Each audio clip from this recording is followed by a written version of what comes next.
Ready when you are. I guess with so much talk about your defence tonight, you must have been pleased with your midfield, giving you such great service. Yeah, I mean, against the Gold Coast, I mean, they're a very good contested ball clearance team, and the first thing you have to do if you want to beat them is you've got to win in that part of the ground, and I thought we did that really well for most parts of the game. There were little passages where they got on top for a while, but if you actually look at the contested ball differential and the clearance differential, that explains why we won the game so well. Maybe we could have won by a little bit more, but it was a good, hard-fought win. I was a little bit worried about tonight because I think the Gold Coast are a really good outfit, but also, you know, we had a really hard game last Sunday against the Swans, and I looked at the boys at training during the week and they looked a bit battered and bruised, and I wasn't sure how they were going to be tonight, but they stepped up. It was really exciting to see. I guess you talked about after that Swans game, sort of that finding a way to win and just having, and they sort of showed it again tonight. There's different circumstances going in, different challenges going in, but they've stepped up again. Yeah, it was a bit unusual, sort of having all your tall defenders not available at one time, unless you call Ryan Lester a tall defender. He's sort of like a hybrid, isn't he? Somewhere in between. But to see Eric go back, I mean, he looked a little bit all at sea to start with. King probably could have got a few early, but then got better as the game went on. I think it ended with, you know, 8 spoils and 5 intercept marks and kicked a goal, as he reminded me just then. So yeah, it was good, and you know, Jackson Pryor comes in he hasn't played much footy this year, but he probably played his best game of AFL footy, I reckon, and showed that he's a lot more comfortable at the level now.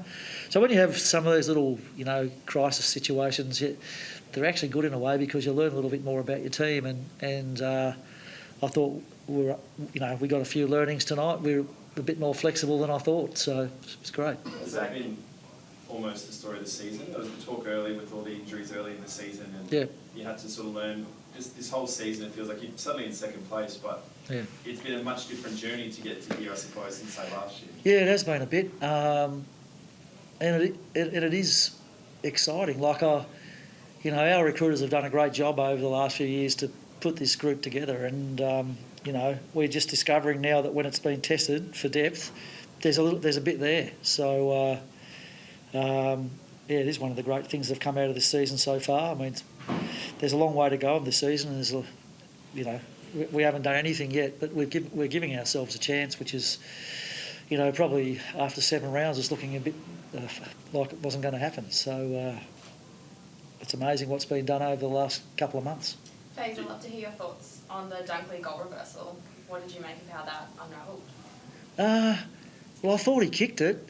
It was the finest of snicks. And I thought, they're not, umpires aren't throwing the ball up here, so there must be something going on. And then I saw it come up on the screen. It was like this little, just for a tick. And yeah, I would have loved to have that goal because I thought that would have just like maybe sunk the Suns early in the last quarter, but it almost gave them a boost, I reckon, and they rallied. But I thought we showed good composure at the end to finish off. And you've had that composure for, you know, some really meaningful games in the last few weeks. How do you think that sets you up for the next 4, but clearly finals?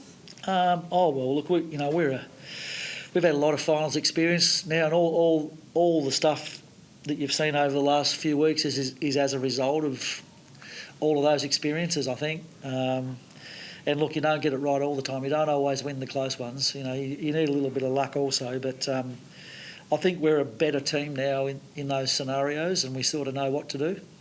Does Hipwood's performance give you confidence that, you know, if a key back goes down in a final or something, does it give you extra confidence that, that's a move I'm sort of more comfortable to make now? Oh, yeah, obviously. Yeah, no, without a doubt. I mean, I'll give Mark Browning credit where credit's due. He's the ex-Sydney Swans legend who works up here in AFL Queensland. I remember when I first came to the club, I kept running into him and he kept saying to me, you know, Eric Hipwood's a better defender than he is a forward, because he coached him obviously in the under-18. So I better send Mark a text tonight and say, maybe you're right, you know, we'll see. Cam Rayner, feels like his form in the second half of the year, like every week he seems to find another level. Yeah, he's building. He's got great belief in himself at the moment, and he's using all his attributes really well. So pleasing for him because he's been a bit maligned, I guess. It's always tough when you're the first round pick and you're the number one pick in a draft. Everybody watches you and watches your career, and you know he's a bit more like a red wine. He's getting better with age, so let's hope he keeps building for our sake. Has it been tough, or maybe not tough, but trying to find ways when to inject him into midfield, how to play him as a forward? He spoke previously about how sometimes it's tough for him to decide if he needs to be playing tall or small, he's down there, etc. Yeah, look, we've given him a bit of a licence now to, he plays mostly as a forward, but he's got a licence to go to stoppages, and he seems to be pretty good at picking the right time. And I think giving him that responsibility is giving him a bit more control over what he's doing on the field. So, Cam Bruce has done a good job helping him to be with his midfield, especially his stoppage work, and he's a real asset for us at the moment, whether it be in those clearance situations or whether he's up forward. Hard to stop. Just on Zorc's game, did he come off a bit of a knock at the end, or was there nothing in that? No, there's nothing in that. No, he had a terrific game, Zorcs. How many of those Marcus Ashcroft medals has he? We've won both of them this year, hasn't he? Just the two? Yeah. Yeah, right. Well, that's a good year, isn't it? Monthly. Yeah, that's probably ironic. He was, once upon a time, he could have been a Gold Coast Suns player, so good on him. I mean, he's doing such a good job. What is he now? About 34? He's 35. Yeah, wow. But just imagine too, Kai Loman, that gives you a bit of life around that forward line as well, and seems those small forwards rushing in and getting a variety of goals from those type of players. Well, we scored well at ground level tonight. Yeah. I thought we only took the 9 marks inside 50, which is a bit low for us, but when the ball hit the deck, we did a great job at winning the ball. I thought Loman was terrific. I thought Charlie was busy. Zach Bailey. But what I really liked about our play in the forward line tonight was we were really unselfish when we got the ball and we set up goals. We gave the ball to the bloke in the best position, and I know the boy. Just talking to the boys about that, they were really pleased with that as well. Thank you.